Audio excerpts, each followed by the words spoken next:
Hi friends, welcome to my channel. This is నవ్య.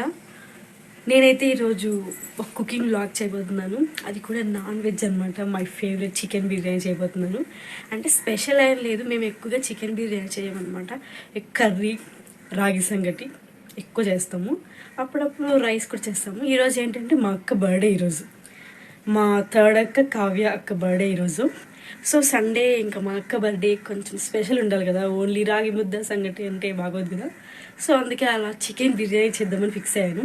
నాకు కూడా రాదు, నేను కూడా అక్కడ ఇక్కడ వీడియోస్ చూసి నేర్చుకున్నాను.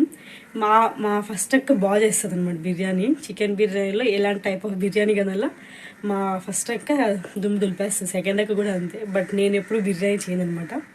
ఈరోజు నేను కూడా బిర్యానీ ట్రై చేయబోతున్నాను. ఫస్ట్ అయితే మనం ఇప్పుడు home made biryani masala prepare చేసేసుకుంటున్నాము. ఈ ప్లేట్లో చూపిస్తున్నాం కదా ఇంగ్రీడియంట్స్ మొత్తం అన్నీ మనం స్లో ఫ్లేమ్లో పెట్టుకొని వేయించేసుకోవాలి. ఎందుకంటే నేను ఇంట్లోనే ప్రిపేర్ చేసుకోవడానికి గల రీజన్, బయట అయితే అంత ఫ్లేవర్ రాదు, బట్ న్యాచురాలిటీలో ఉండే అంత ఫ్లేవర్ డిఫరెంట్ కదా. ముందే ఫస్ట్ టైం చేస్తున్నాం, మామూలుగా ఉండకూడదు. మరి అవన్నీ కాస్త చల్లారాక మిక్సీ పట్టుకొని మనం పౌడర్ చేసేసుకుందాం. నార్మల్గా మనం బిర్యానీ అంటేనే ఎక్కువ ఓవర్గా మసాలాస్ వేసేసి చేస్తారు కదా. నేనేంటంటే ఎక్కువ మసాలా అవాయిడ్ చేసేసి లైట్గా వేసి మసాలా చేయాలనుకుంటున్నాను. మీరు కూడా ట్రై చేయండి డెఫినెట్గా. నేనైతే ప్రాసెస్ ఆల్రెడీ ఒక లీస్ట్ అవుట్ చేసేసుకున్నాను. డెఫినెట్గా చాలా బాగా వస్తుంది. 5 స్టార్కి ఒక 4.5 రావచ్చు, ఎందుకంటే నేను ప్రొఫెషనల్ కాదు కదా 5 వేసేసుకోవడానికి.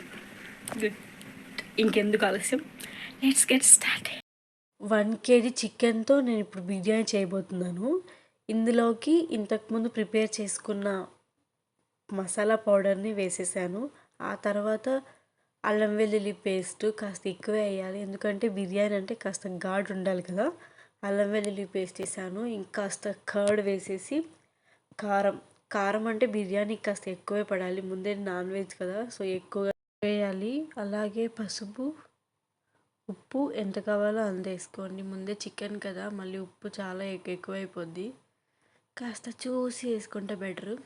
ఇంకా బాగా కలిపేసి ఒక 5 minutes నేను పక్క పెట్టేసుకున్నాను. అలా ఉంచేసి చికెన్ని నేను ఇంకా ప్రాసెస్ అయితే స్టార్ట్ చేసేసాను. కాస్త ఆయిల్ వేసి బిర్యానీ ఫ్లేవర్, వాటిని ఏమంటారు నాకు తెలియదు, ఆ బిర్యానీ మసాలాస్ వేసేసి కాస్త ఆనియన్స్ వేసి బాగా ఫ్రై చేయాలి. ఆ తర్వాత టొమాటోస్ వేసేసి అవి కూడా ఫ్రై అయ్యే వరకు కాస్త వేయించాలి. మరీ ఎక్కువ కాదు, కొద్దిగా స్మాష్ అయ్యే వరకు కాస్త హై ఫ్లేమ్లోనే ఉంచుకోండి, ఎందుకంటే టొమాటోస్ అవన్నీ కాస్త వేగాలి కదా, అదే పచ్చి స్మెల్ అని మొత్తం పోవాలి. అవి వేగాక నేను చికెన్ పక్క పెట్టుకున్నాను కదా, అది మొత్తం వేసేసి బాగా కలిపేసి ఒక 15 minutes ఉంచాను అనమాట. క్లోజ్ చేసి ఉంచేసాను. ఆ తర్వాత ఇలా ఉంది. నెక్స్ట్ ఇంకా నేను కొరియాండర్ వేసేసి ఉప్పు కారం ఏమైనా వేయాలా అని చెక్ చేసుకున్నాను. చూడ్డానికి మీకు ఈ కర్రీలా ఉంటుంది. అంటే నేనేం వాటర్ వేయలేదు, అందులోనే వాటర్ వచ్చేస్తాయి అన్నమాట చికెన్లో, మీకు కూడా తెలిసిందే కదా. అందులోకి నేను ఇంకా సోనా మసూరి రైస్ అయితే వేసేసుకున్నాను. ఇది క్వాంటిటీ ఎలాగంటే ఒక గ్లాస్కి 2 glasses ఆఫ్ వాటర్ కదా, నేనైతే ఇక్కడ 3 glasses ఆఫ్ బియ్యం ఎత్తుకున్నాను. దానికి 6 glasses వేయాలి వాటరు. కానీ అంటే ఒక 5 వేసాను, 5.5 వేసాను, ఎందుకంటే ఆల్రెడీ చికెన్లో వాటర్ ఉంటాయి కదా. సో నేను అవాయిడ్ చేసాను ఒక హాఫ్ వాటరు. ఇంకా మనకి ఏమన్నా తక్కువ అంటే మనం ఉప్పు కారం మళ్ళీ ఎక్స్ట్రా వేసుకోవాలి, ఎందుకంటే మాకు కాస్త స్పైసీగా ఉండాలి. మేము చప్పగా ఉంటే మాకు అంత నచ్చదు. ముందే రాయలసీమ వాళ్ళం కదా, ఎక్కువ కారం ఘాటుగా ఉంటేనే బాగుంటుంది మాకు. వేసేసాను నేను.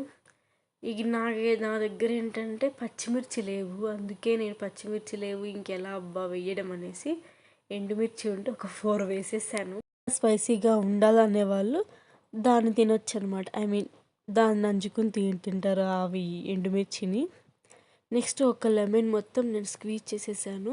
ఒక హాఫ్ లెమన్ తొక్కు అందులోనే వేసేసాను, ఎందుకంటే మంచి ఫ్లేవర్ వస్తుందంట ఎక్కడో విన్నాను నేను, అందుకే అందులో వేసి ఉంచేసాను. కాస్త బాగా ఉడికాక ఒక 70% అలా ఉడికేసాక కింద ఏమైనా అడుగంటుతుందేమో అనేసి నేను బాగా కలిపేసుకొని స్లోగా పెట్టేసి కొద్దిగా ఒక ప్లేట్ పెట్టేసి పెద్దది దాని మీద కొంచెం వెయిట్ ఉంచాను, మీకు చూపించలేదు. ఒక 10 మినిట్స్ తర్వాత మనం ఓపెన్ చేసి చూస్తే ఇలా పొడి పొడిగా ముద్ద ముద్ద ఏం అవ్వకుండా పర్ఫెక్ట్గా వచ్చిందనమాట. స్మెల్ అయితే వేరే లెవెల్, టేస్ట్ అయితే నంబర్ వన్గా వచ్చింది. మా ఇంట్లో అందరూ ఫిదా, నిజంగానే చాలా బాగా వచ్చింది. ఓకే, మీ అందరికీ ఈ బిర్యానీ ప్రాసెస్ చూసేసారు కదా, మొత్తం వీడియో చూసేసాక మీరు కూడా ట్రై చేయండి. నాకైతే చాలా బాగా నచ్చింది. ట్రై చేసి తిని మీరు కూడా చెప్పండి ఎలా ఉందో. అలాగే నాకు కొంచెం సపోర్ట్ చేయండి. ఇంకా వ్లాగ్స్ చేయాలని నేను అనుకుంటున్నాను ఇప్పటి నుంచి గ్యాప్ లేకుండా. భయపడకుండా స్టే ట్యూన్గా ఉండండి. అలాగే thanks for watching. Please like, share, subscribe to my channel. Please నన్ను సపోర్ట్ చేయండి. Thank you. దిస్ ఈజ్ నవ్య. నమస్కారం.